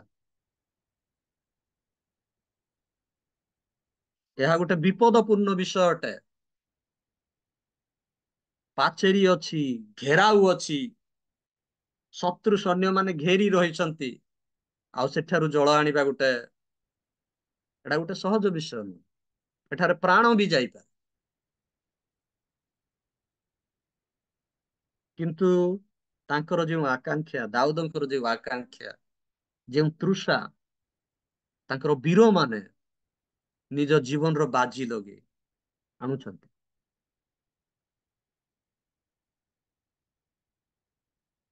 ସେହି ପ୍ରକାର ଈଶ୍ୱରଙ୍କ ସେବା କାର୍ଯ୍ୟରେ ଆମମାନଙ୍କ ଜୀବନରେ କଷ୍ଟ ଅଛି, ଏମିତି କି ଜୀବନର ବାଜି ଲାଗେ, ଜୀବନର ବାଜି ଲାଗେ। ଆଉ ମୁଁ ଏଠାରେ କହିବା ପାଇଁ ଚାହିଁବି ଯେ କେମିତି ସେବା କାର୍ଯ୍ୟରେ ମୋ ପ୍ରତି ବାଧା ଆସିଛି। ସେତେବେଳେ 2008ରେ କନ୍ଧମାଳରେ ଦଙ୍ଗା ଚାଲୁଥିଲା। କନ୍ଧମାଳରେ ଆପଣ ମାନଙ୍କର ସମସ୍ତଙ୍କର ମନେ ଥିବ। ଆଉ ଏଠାରେ ଜଣେ ଭାଇ ଅଛନ୍ତି ପ୍ରହ୍ଲାଦ ବୋଲି, ଆପଣ ଦେଖି ପାରୁଥିବେ। ତାଙ୍କ ଅଞ୍ଚଳରେ ଯେତେବେଳେ ଆମେ ସୁସମାଚାର ପ୍ରଚାର କରୁଥିଲୁ, ତାଙ୍କ ଅଞ୍ଚଳରେ ଆମକୁ ଗୋଡେଇ ଗୋଡେଇ ମାରିଲେ, ଗୋଡେଇ ଗୋଡେଇ ଫିଲ୍ମ ସୁଟିଂ ଭଳିଆ ଚେୟାରରୁ ଘିଚି କଲର ଧରି ପୁରା ମଣ୍ଡଳୀ ଭିତରୁ ଟାଣି ନେଇ ପୁରା ସମ୍ପୂର୍ଣ୍ଣ ରାସ୍ତା ଉପରେ। ଜୀବନର ବାଜି ଲାଗେ କି ପ୍ରକାର ମୁଁ ଆପଣ ମାନଙ୍କୁ ଜଣାଉଛି। ସେ ମୋର ସହପାଳକ ଅଟନ୍ତି, ଆଉ ସେ ଆମ ମଣ୍ଡଳୀରେ କାର୍ଯ୍ୟ କରନ୍ତି। ସେ ମତେ କହିଥିଲେ ଯେ ଆଜ୍ଞା ଟିକେ ମତେ ଲିଙ୍କ ଦେଲେ ମୁଁ ଟିକେ ବସିବି ପ୍ରାର୍ଥନାରେ। ମୁଁ କହିଲି ଠିକ ଅଛି। ଆଉ ତାଙ୍କୁ ବି ମୁଁ ଆରଏମଆଇ ସହିତ, ସେ ଏବେ ଟ୍ରେନିଂ ନେବେ ସେ ଆରଏମଆଇ ରେ, ଆଉ ତାଙ୍କୁ ମୁଁ ଯୋଡିବି ବି। ଆଉ ସେ ଭଲ ସୁନ୍ଦର ସେବା କାର୍ଯ୍ୟ କରୁଛନ୍ତି ମୋ ସହିତ। ଆପଣ ଦେଖିପାରୁଥିବେ ପ୍ରହ୍ଲାଦ ବୋଲି ଲେଖା ଅଛି। ତାଙ୍କୁରି ଅଞ୍ଚଳରେ ବହୁତ ତାଡନା ହେଲା। ଏମିତି ରାସ୍ତା ମଝିରେ ପ୍ରବଳ ଲୋକ ଥିଲେ, ଆଉ ସେଠାରେ ଆମମାନଙ୍କୁ ଆଣ୍ଠୁ ଆଣ୍ଠୁରେ ଗୋଡି ଦେଇ ଦିଆଗଲା, ଗଞ୍ଜା ବସାଗଲା, ଗଞ୍ଜା।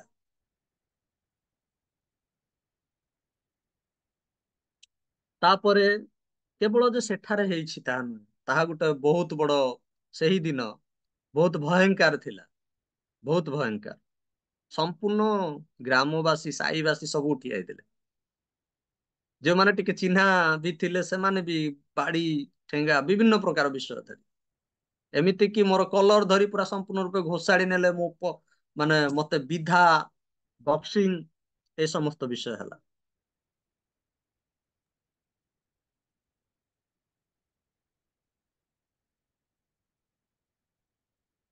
ଈଶ୍ୱରଙ୍କ ସେବାରେ କଷ୍ଟ ଅଛି, ବିପଦ ଅଛି। ଗୋଟେ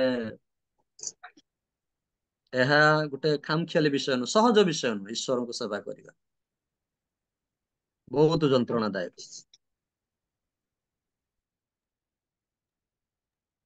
ଆମେ ଏଠାରେ ସୈନ୍ୟମାନଙ୍କୁ ଦେଖୁଛୁ ଯେ ମୃତ୍ୟୁ ମୁଖରେ ପଡିଲେ ବି ମଧ୍ୟ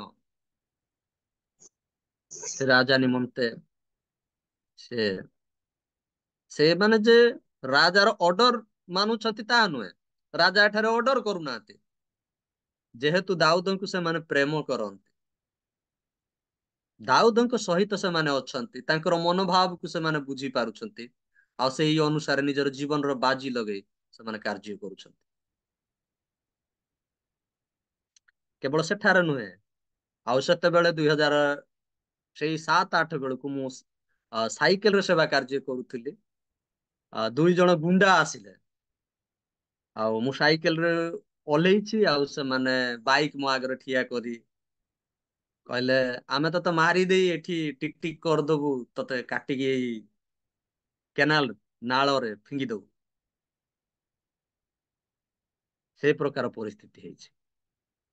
ଏଇ 2023 ଲାଷ୍ଟ ଡିସେମ୍ବରରେ ଆମର ଯେଉଁଠି ସେଣ୍ଟ୍ରାଲ ଚର୍ଚ୍ଚ, ଆଉ ସେଠି ବି ବହୁତ ପ୍ରକାର ତାଡନା ହେଇଛି, ବହୁତ ପ୍ରକାର ସମସ୍ୟା ଘଟିଛି। କେତେବେଳେ ଅ ଥରେ ତ ଏମିତି ଯେ ପୁରା ଗ୍ରାମବାସୀ ମାନେ ସଭାରେ ମତେ ଛିଡା କରିଦେଇଥିଲେ, ଆଉ ଜଣେ ଭାଇ ବି ଥିଲେ, ଆଉ ସେଠି ଜବାବ ଦେବାକୁ ପଡିଥିଲା। ତ ଏଇ ପ୍ରକାର ସମସ୍ୟା ଘଟିଛି ମୋ ଜୀବନରେ, ସେବା କାର୍ଯ୍ୟ ଜୀବନରେ। ତ ଆମେ ଏଠି କଣ ଦେଖୁଛୁ ଯେ ବୀରମାନେ ଯୋଉ କାର୍ଯ୍ୟ କରୁଛନ୍ତି ଗୋଟେ ସହଜ କାର୍ଯ୍ୟ ନଥିଲା।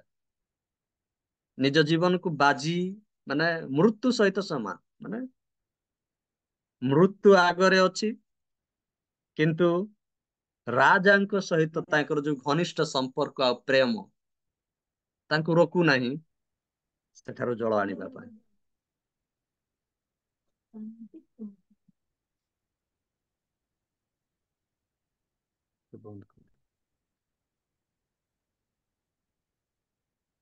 ରାଜା ଆଦେଶ ଦେଇନାହାନ୍ତି ନାଇଁ କି?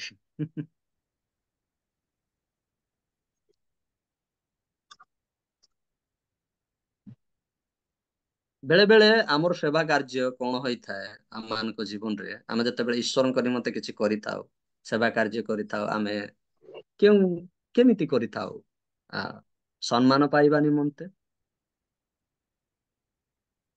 କିମ୍ବା କିଛି ଗୋଟେ ହାସଲ କରିବା ନିମନ୍ତେ। ଆମ ମାନଙ୍କ ଜୀବନରେ ଗୋଟେ ଚାହିଦା ଥାଏ ଅନେକ ବ୍ୟକ୍ତି ମାନଙ୍କର, ଆଜିକାଲିର ଯେଉଁମାନେ ସେବକ ସେବିକା, କିନ୍ତୁ ଏହା ଗୋଟେ ସେତେ ସହଜ ବିଷୟ ନୁହେଁ।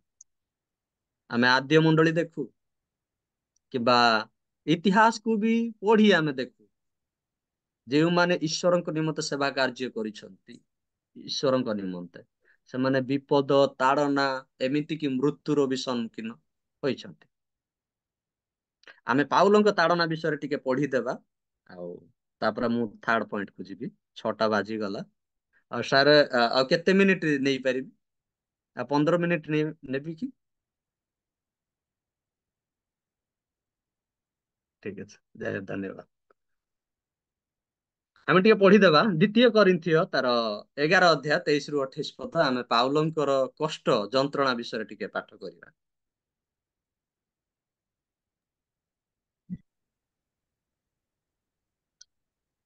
ସେମାନେ କି ଖ୍ରୀଷ୍ଟଙ୍କ ସେବକ?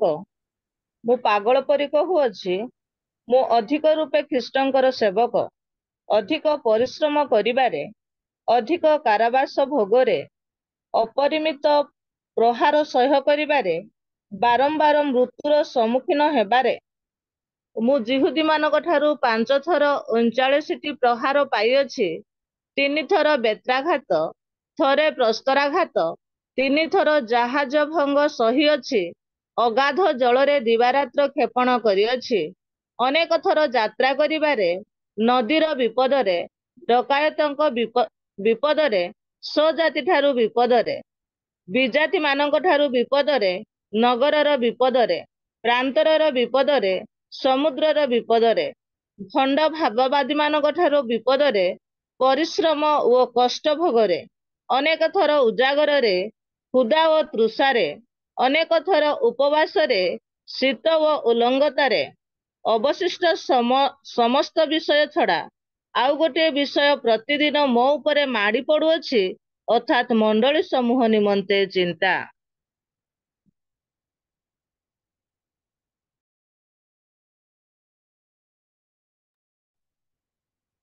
ଆମେନ୍। ଆମେ ପାଉଲଙ୍କର ଜୀବନରେ ଦେଖିଲୁ ଯେ କି ପ୍ରକାର କଷ୍ଟ, କି ପ୍ରକାର ଯନ୍ତ୍ରଣା, କି ପ୍ରକାର ସମସ୍ୟା, କି ପ୍ରକାର ବିପଦର ସମ୍ମୁଖୀନ ସେ ହୋଇଛନ୍ତି। ଆମେ ଆଦ୍ୟ ମଣ୍ଡଳୀ ଦେଖୁ, ଆମେ ପାଉଲଙ୍କ ଜୀବନୀ ଦେଖୁ, ଆମେ ଯୀଶୁଙ୍କ ଜୀବନୀ ଦେଖୁ, ଆମେ ପ୍ରେରିତ ମାନଙ୍କର ଜୀବନୀ ଦେଖୁ, ଆମେ ଇତିହାସ ବି କାଢି ଦେଖୁ। ଯେଉଁମାନେ ଈଶ୍ୱରଙ୍କ ନିମନ୍ତେ ନିଜର ଜୀବନ ଦେବା ପାଇଁ ବି ମଧ୍ୟ ପଛାଇ ନଥିଲେ। ଆମେ ଏଠାରେ ତଥାପି ଯୀଶୁ ଗୋଟେ ବିଷୟ କହିଲେ। ଯୀଶୁ ଯେତେବେଳେ ତାଙ୍କ ଶିଷ୍ୟ ମାନଙ୍କୁ କହୁଛନ୍ତି, ସେମାନେ ବାରମ୍ବାର ସେମାନଙ୍କୁ ଆଜ୍ଞା ଦେଲା ପରେ ସେମାନେ ପଳଉଛନ୍ତି ମାଛ ଧରିବା, ନିଜର କାର୍ଯ୍ୟ କରିବା ଭୟ ଲାଗୁଛି, ସେତେବେଳେ ଯୀଶୁ ଶେଷ ଥର ଦର୍ଶନ ଦେଇ କହିଲେ ଯେ ତୁମେ କଣ ମତେ ପ୍ରେମ କର? ମୋ ନିମନ୍ତେ ଏହା କର, ମୋର ମେଷ ମାନଙ୍କୁ ଚରାଅ, ମୋର ମେଷ ମାନଙ୍କୁ ପ୍ରତିପାଳନ କର।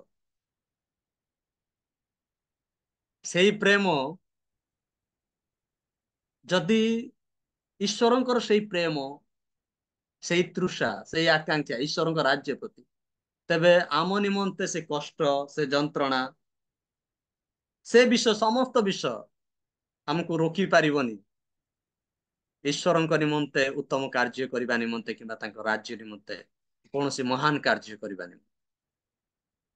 ଆମେ ଏଠାରେ ବୀରମାନଙ୍କ ଜୀବନରୁ ଶିଖୁଛୁ, ସେମାନେ ନିଜର ଜୀବନକୁ ବାଜି ଲଗାଉଛନ୍ତି ଯେ ଏଥି ନିମନ୍ତେ ନୁହେଁ, ସମ୍ମାନ ନିମନ୍ତେ ନୁହେଁ, କିମ୍ବା ବୀର ବୋଲି ବିଖ୍ୟାତ ହେବେ ଏଥି ନିମନ୍ତେ ନୁହେଁ,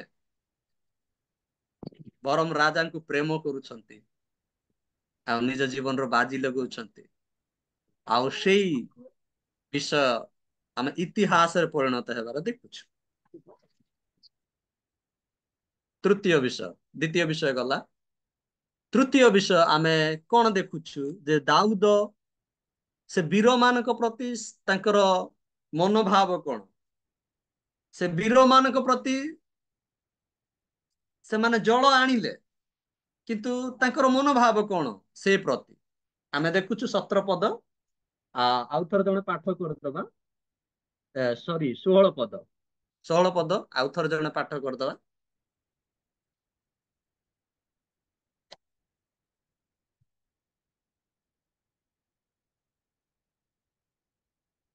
ଆଜ୍ଞା, କୋଉ ପୁସ୍ତକ?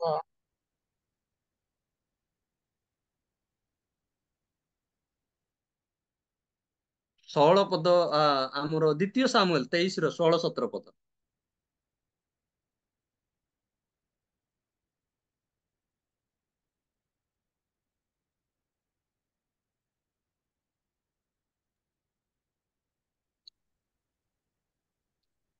ହଁ, ମୁଁ ପାଠ କରିଦଉଛି। ତହିଁରେ ସେହି ତହିଁରେ ତିନି ବୀର, ହଁ, ପଲିଷ୍ଟିୟ ମାନଙ୍କ ସହିତ ମଧ୍ୟ ଦେଇ ପଶିଯାଇ ବେଥଲେହେମ ନଗର ଦ୍ୱାର ନିକଟସ୍ଥ କୂପରୁ ଜଳ କାଢି ଦାଉଦଙ୍କ ନିକଟକୁ ତାହା ଆଣିଲେ। ମାତ୍ର ସେ ତହିଁରୁ ପାନ କରିବାକୁ ସମ୍ମତ ନୋହି ସଦାପ୍ରଭୁଙ୍କ ଉଦ୍ଦେଶ୍ୟରେ ତାହା ଢାଳି ଦେଲେ। ପୁଣି ସେ କହିଲେ, ହେ ସଦାପ୍ରଭୁ, ମୁଁ ଯେ ଏ କର୍ମ କରିବି, ଏହା ମୋ ଠାରୁ ଦୂର ହେଉ। ପ୍ରାଣପଣରେ ଗମନକାରୀ ମନୁଷ୍ୟମାନଙ୍କର ରକ୍ତ କି ମୁଁ ପାନ କରିବି? ଏଣୁ ସେ ତାହା ପାନ କରିବାକୁ ସମ୍ମତ ନହିଲେ। ଏହି ସକଳ କର୍ମ ସେହି ତିନି ବୀର କରିଥିଲେ। ଆମେନ୍, ଆମେନ୍। ତ ଏଠାରେ ଆମେ କଣ ଦେଖୁଛୁ? ଦାଉଦଙ୍କୁ ଶୋଷ ଲାଗୁଛି, ତାଙ୍କ ପାଖକୁ ଜଳ ବି ଆସିଗଲା, କିନ୍ତୁ ଏବେ ସେ ଭାବନାରେ ପଡିଗଲେ ଯେ ବୀରମାନେ ନିଜର ଜୀବନର ବାଜି ଲଗେଇ ଜଳକୁ ଆଣିଛନ୍ତି। ମୁଁ କି ପ୍ରକାରେ ସେମାନେ ନିଜର ପ୍ରାଣପଣରେ ନିଜର ଜୀବନକୁ ବାଜି ଲଗେଇ ସେ ଜଳକୁ ଆଣିଛନ୍ତି, ମୁଁ କଣ ସେଇ ରକ୍ତକୁ ପାନ କରିବି? ଏହା କଣ ଅଟେ? ଦାଉଦଙ୍କର ମନୋଭାବ କଣ ଅଟେ? ଏଇ ବିଷୟଟି କଣ ଅଟେ? ଏଇ ବିଷୟଟି ଦାଉଦ ସେମାନଙ୍କର କାର୍ଯ୍ୟକୁ ଗୋଟେ ସହଜରେ ନେଲେ ନାହିଁ। ଏଟା ଗୋଟେ ଖାମୁଖିଆଲି ବିଷୟ ନୁହେଁ, ଏଟା ସହଜ ବିଷୟ ନୁହେଁ। ଦାଉଦ ଦେଖୁଛନ୍ତି ଯେ ତାଙ୍କର ସୈନ୍ୟମାନେ ନିଜ ଜୀବନର ବାଜି ଲଗେଇ ସେ ଜଳକୁ ଆଣୁଛନ୍ତି। ସେ କହୁଛନ୍ତି, ଏ ରକ୍ତକୁ ମୁଁ ପାନ କରିବି କି? ମୋ ଠାରୁ ଦୂରେ ହେଉ।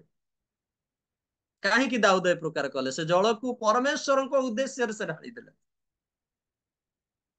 ଏହା ଦାଉଦଙ୍କର ସମ୍ମାନ ଅଟେ। ଆଉ ସେ ସଦାପ୍ରଭୁଙ୍କ ଉଦ୍ଦେଶ୍ୟରେ ସେ ଢାଳି ଦେଲେ, ମାନେ ଉତ୍ସର୍ଗ କରିଦେଲେ। ଦାଉଦ ସେମାନଙ୍କର ପ୍ରେମ, ସେମାନଙ୍କର ଆଦର୍ଶ, ସେମାନଙ୍କର ପରିଶ୍ରମକୁ ହାଲକା ଭାବରେ ନେଲେ ନାହିଁ, ବରଂ ସେମାନଙ୍କୁ ସମ୍ମାନ କରୁଛନ୍ତି ଆଉ ସଦାପ୍ରଭୁଙ୍କ ଉଦ୍ଦେଶ୍ୟରେ ସେ ଉତ୍ସର୍ଗ କରୁଛନ୍ତି। ବେଳେ ବେଳେ କଣ ହୁଏ? ସେବା କାର୍ଯ୍ୟରେ ଆମର ମନୋଭାବ ଗୋଟେ ସ୍ୱାର୍ଥୀ ମନୋଭାବ ଥାଏ। ନିଜ ବିଷୟରେ ଚିନ୍ତା କରିବା,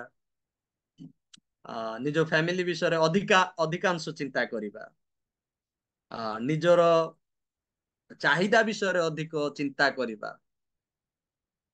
ଏହା ଠିକ ନୁହେଁ ଈଶ୍ୱରଙ୍କ ସେବା କାର୍ଯ୍ୟ। ଦ୍ୱିତୀୟ ବିଷୟ ଆମେ ଏଠାରେ ଦେଖୁଛୁ ସେ ବୀର ମାନଙ୍କୁ ଜଣେଇବା ପାଇଁ ଚାହୁଁଛନ୍ତି, ଦେଖେଇବା ପାଇଁ ଚାହୁଁଛନ୍ତି ଯେ ତୁମେ ଯାହା କରିଛ ତାହା ପରମେଶ୍ୱରଙ୍କ ମହିମା ହେଉ,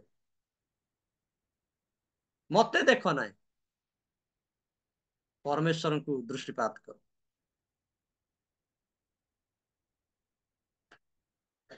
ସେ ନିଜ ଆଡକୁ ତାଙ୍କ ନିମନ୍ତେ ତାଙ୍କୁ ଶୋଷ ବି ଯଦି ଲାଗିଥିଲା, ତାଙ୍କ ନିମନ୍ତେ ଜଳ ବି ଯଦି ଆସିଲା, ତଥାପି ସେ ଏଠାରେ ସ୍ୱାର୍ଥୀ ମନୋଭାବ ନ ହୋଇ ନିଜ ଆଡକୁ ବୀର ମାନଙ୍କର ଧ୍ୟାନକୁ ଆକର୍ଷଣ ନ କରି ସେ ସଦାପ୍ରଭୁଙ୍କ ଆଡକୁ ଲୋକମାନଙ୍କୁ ଆକର୍ଷଣ କରୁଛନ୍ତି।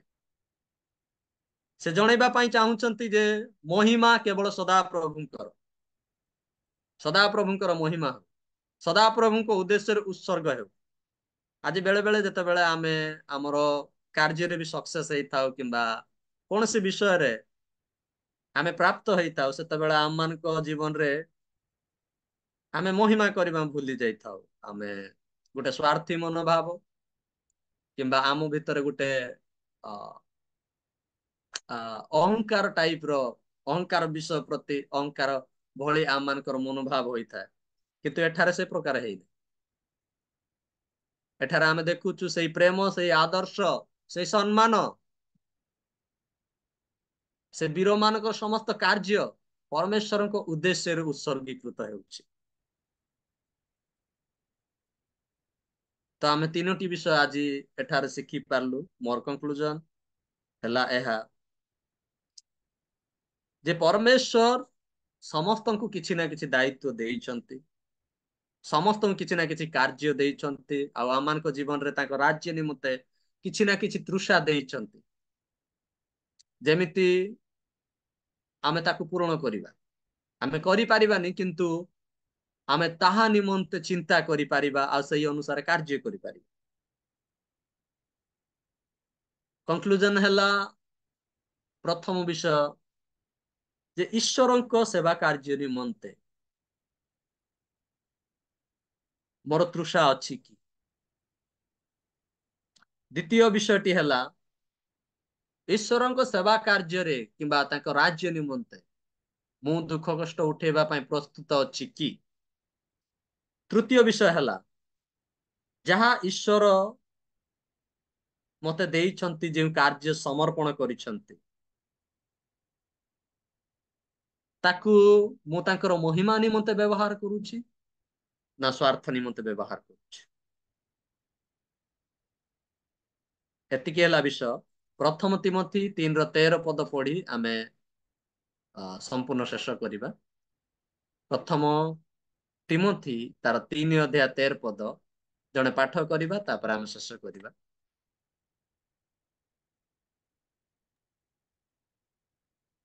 କାରଣ ଯେଉଁମାନେ ଉତ୍ତମ ରୂପେ ସେବକ କର୍ମ କରି ଅଛନ୍ତି, ସେମାନେ ଆପଣା ଆପଣା ନିମନ୍ତେ ସୁଖ୍ୟାତି ଓ ଖ୍ରୀଷ୍ଟ ଯୀଶୁଙ୍କ ଠାରେ ବିଶ୍ୱାସ ମୂଳକ ବିପୁଳ ସାହସ ଲାଭ କରିବେ।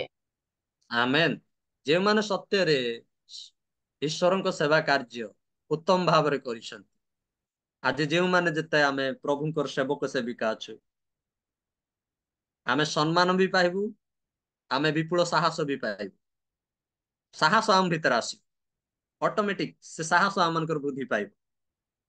କିନ୍ତୁ ଯଦି ଆମେ ସ୍ୱାର୍ଥ ଭାବରେ କିମ୍ବା କୌଣସି ବିଷୟରେ ଆମେ ପ୍ରଭୁଙ୍କର ସେବା କରୁଛୁ, ତେବେ ଆମେ କମଜୋର ପାଲଟି ଯିବା।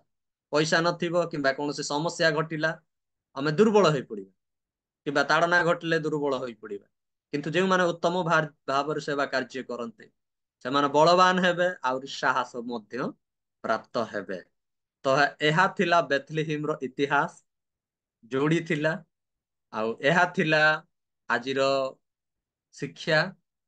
ଆଜି ମୋ ଜୀବନରେ ତୃଷା କଣ ଅଟେ, ମୁଁ କି ପ୍ରକାର ଈଶ୍ୱରଙ୍କ ସେବା କାର୍ଯ୍ୟ, ଯାହା ଈଶ୍ୱର ମତେ ଦେଇଛନ୍ତି, ତାକୁ ମୁଁ କି ପ୍ରକାର ବ୍ୟବହାର କରୁଛି, ଆଉ ମୁଁ କଣ ଈଶ୍ୱରଙ୍କ ସେବା କାର୍ଯ୍ୟ ନିମନ୍ତେ ଦୁଃଖ ଉଠାଇବା ପାଇଁ ପ୍ରସ୍ତୁତ ଅଛି। ପ୍ରଭୁ ଏହି ଶିକ୍ଷା ଦ୍ୱାରା ଯେତେ ସେବକ ସେବିକା ପ୍ରଭୁଙ୍କର ଦାସ ଦାସୀ ମାନେ ଏଠାରେ ଅଛନ୍ତି, ସମସ୍ତଙ୍କୁ ପ୍ରଭୁ ଆଶୀର୍ବାଦ କରନ୍ତୁ। ଆମେନ୍। ପିଟର ଆଜ୍ଞା ସରିଗଲା। ପ୍ରେସ୍ the Lord ଆଜ୍ଞା, ଧନ୍ୟବାଦ। ଯୋଉ ତିନୋଟି ବିଷୟରେ ଆପଣ ଆମମାନଙ୍କୁ ଶିକ୍ଷା ଦେଇଅଛନ୍ତି ବହୁତ ଗୁରୁତ୍ୱପୂର୍ଣ୍ଣ ବିଷୟ ଅଟେ। ବାସ୍ତବରେ ଆମମାନଙ୍କ ଜୀବନରେ ଦେଖିବା, ଆମମାନଙ୍କୁ ବାସ୍ତବରେ ପ୍ରଭୁଙ୍କ ପାଇଁ ତୃଷାର ଜୀବନ ରଖିବା ଦରକାର। ଆମମାନଙ୍କର ଲକ୍ଷ୍ୟ ବି ପ୍ରଭୁଙ୍କ ରହିବା ଦରକାର। ଆପଣଙ୍କ ଜୀବନରେ ଅନେକ ସମସ୍ୟା ଦେଇ ଆପଣ ପ୍ରଭୁଙ୍କ ଠାରେ ଆତ୍ମୀୟଗତ ଭାବରେ ରହି ତାହାଙ୍କର ସେବା କାର୍ଯ୍ୟରେ ଅନେକ ଯନ୍ତ୍ରଣା ସହି ବି ଲୋକମାନଙ୍କୁ ତାଡ଼ିତ ହୋଇ ତଥାପି ପରମେଶ୍ୱରଙ୍କ ପାଖରେ ଛିଡା ହୋଇଛନ୍ତି। ପ୍ରଭୁ ଆପଣଙ୍କୁ ବହୁଳ ଭାବରେ ଆଶୀର୍ବାଦ କରନ୍ତୁ। ଏହି ପ୍ରକାର ପ୍ରତ୍ୟେକ ଜାଗାରେ ଆଉ ପ୍ରତ୍ୟେକ ସମୟରେ ପ୍ରଭୁ ଆପଣଙ୍କୁ ବ୍ୟବହାର କରି ଆଣନ୍ତୁ।